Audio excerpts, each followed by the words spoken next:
space. We will move our car. Whatever car we need so they can get the space, just let's get the park. So now oh no, we can't do that. No, you just gotta find somewhere else to park. Who the fuck is you talking to? You feel me? Like, who the fuck is you talking to for real, even talking like that? Like, that be the shit, and that's what make a motherfucker be wanting to get into it with y'all, because y'all ain't got no respect. What's up, bro? What's up? Hell no. It started like nothing, just the faint hum of a city evening and the glow of a phone screen lighting up the inside of a parked car on West Madison Street in Chicago. A man leaned back in the driver's seat, relaxed, scrolling through his feed, the way any of us might. He pressed go live. The red light blinked. A few friends joined. Comments began to roll in. For a moment, everything was calm. Then, out of nowhere, a shadow crossed the screen, a voice off camera. The sound of footsteps, and then one sharp crack. A flash.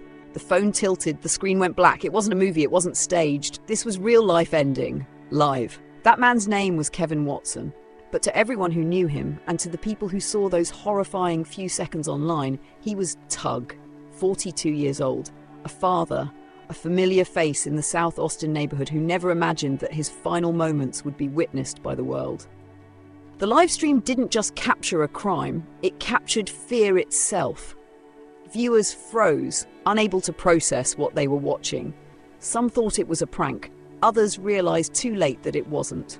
And before we go any deeper into this chilling story, if you're new here, you're watching Roped Crimes, where we unravel the true stories behind the world's darkest realities. Make sure to like, subscribe, and click the bell icon so you never miss another case that reminds us how fast life can disappear, even when the whole world is watching. Now, let's go back to where it all began. The life of Kevin Tugg Watson, before that fateful evening turned his ordinary live stream into a nightmare. Kevin Tugg Watson wasn't the kind of man who lived in the spotlight. He was known around South Austin as a friendly face, someone who always greeted people with a nod or a laugh, someone who seemed to know everyone and meant no harm to anyone. At 42, he had seen enough of life to move carefully, but still believed that his corner of Chicago was home. Tugg was a father, a son, a man trying to do right by his family. Friends described him as calm, loyal, and easy to talk to. He didn't look for trouble, and people respected that. When he wasn't working or spending time with his little boy, just 6 years old, he liked to hang out with friends, share stories, and sometimes go live on Facebook, chatting casually with whoever tuned in. That's what made August 14th, 2025 feel so normal. The day began quietly. Chicago was hot, sticky with summer air. The sun dipped slow that evening, turning the streets gold. Tugg stopped by a liquor store on West Madison Street, a place his cousin worked at. He talked, laughed, maybe bought a drink. Just an ordinary Wednesday. Nothing out of place. Around 6 in the evening, he walked out, got into his car and pulled out his phone. Maybe he was bored, maybe he wanted to check in with his followers. He hit the go live button, settled in his seat and started talking. He wasn't ranting or making a statement, just talking. Being himself. That little red light blinked on his screen and somewhere friends began to watch. They typed his nickname in the comments, the same one that hung from the chain around his neck, Tugg. It's strange how the smallest details can feel so ordinary at first. The sound of a car passing by, the faint wind against the microphone, the quiet moment between sentences.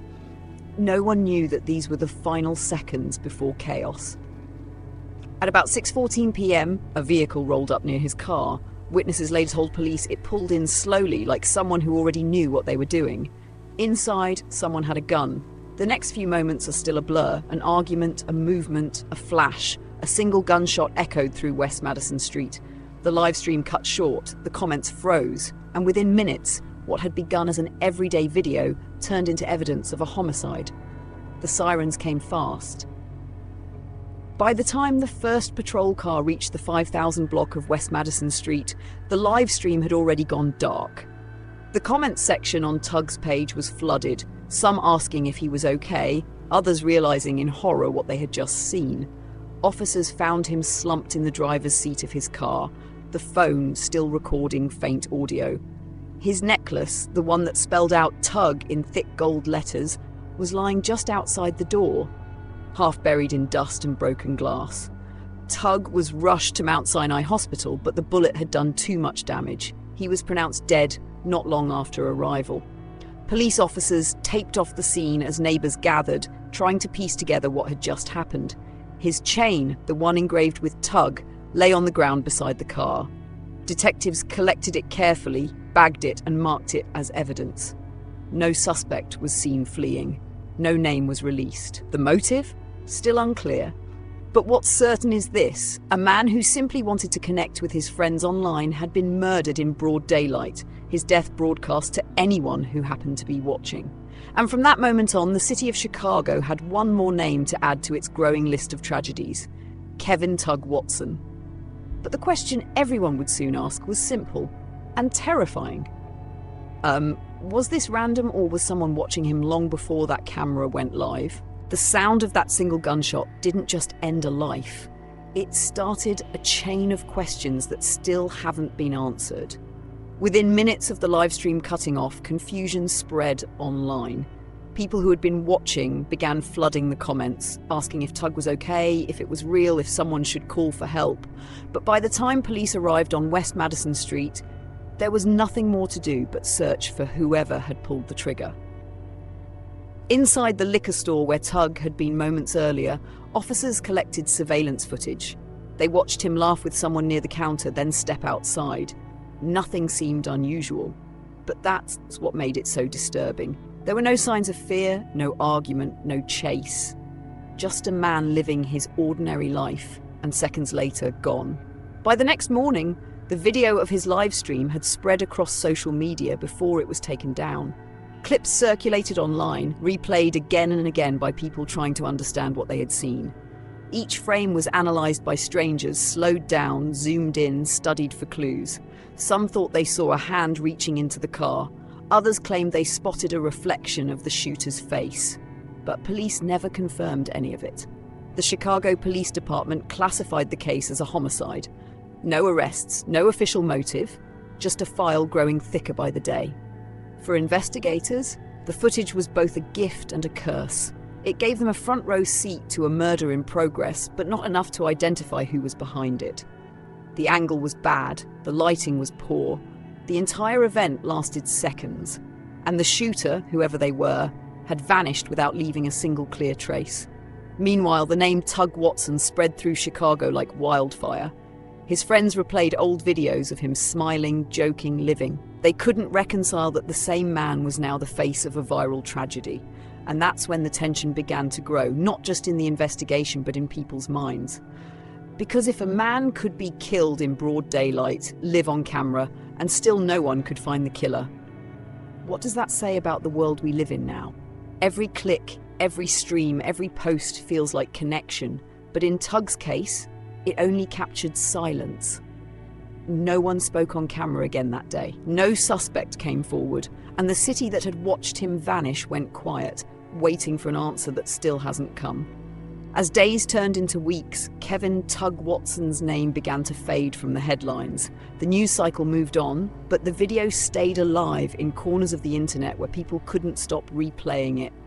Every second of that short, violent clip was studied like evidence in a case the world wanted to solve itself. For detectives, it was one of the strangest investigations they'd handled. They had a full recording of the moment a man was murdered, but not enough clarity to identify who pulled the trigger. The shooter's face was hidden. The car's license plate wasn't visible. The reflections on the car window were too distorted to reveal anything useful. Still, they tried everything. They traced the digital path of the live stream, tracked who watched it first, who shared it, who might have been near the area at the time. Forensic analysts enhanced the footage, isolated sound patterns, even compared voices caught faintly on the recording to known offenders. But every trail went cold. The only solid evidence was what had been left behind: a shattered phone, a single bullet casing, and that chain with Tugg engraved on it. It was tested for fingerprints and DNA, but nothing matched anyone in the system. That's when the questions started to shift from who killed him to why. What would drive someone to kill a man in broad daylight? on camera. Some whispered that it was about robbery. Others said it felt too personal, too deliberate, but without proof, the police couldn't say. Weeks after the shooting, Chicago detectives confirmed what many feared. The case remained open, classified as a domestic-related homicide. They hadn't ruled out any possibilities. That announcement did little to calm the community. People who had known Tugg felt uneasy. Neighbors said they looked over their shoulders more often. Parents warned their kids to stay off social media for a while. It wasn't just that a man had been murdered, it was how visible it all was, how public. A man had died on camera, and the world could do nothing but watch. The internet turned it into a story, but for those who saw it live, it became a haunting memory. Many said they couldn't sleep after that night. The image replayed in their minds, the sound of that single gunshot echoing long after the stream went silent.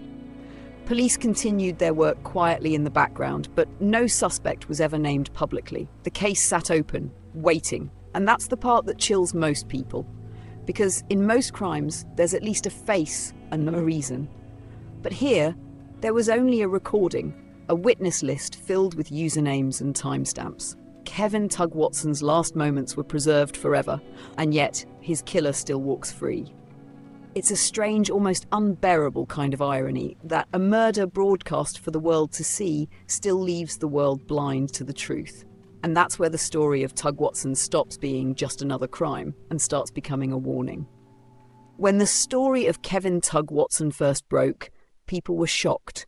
But over time, that shock began to morph into something heavier, fear mixed with guilt. It wasn't just that a man had been murdered, it was that so many had watched it happen. Some live, some in replay. That's the strange reality of this digital age. Violence doesn't just happen in dark alleys anymore. It happens on our screens, in our feeds, right between a meme and a morning coffee. We scroll past it, we share it, we talk about it, and sometimes without meaning to, we become part of it. For many who followed the case, the question stopped being who killed him and became why did it happen this way? Why did his death have to be so public? Was it meant to send a message, or had it all just spiraled out of control?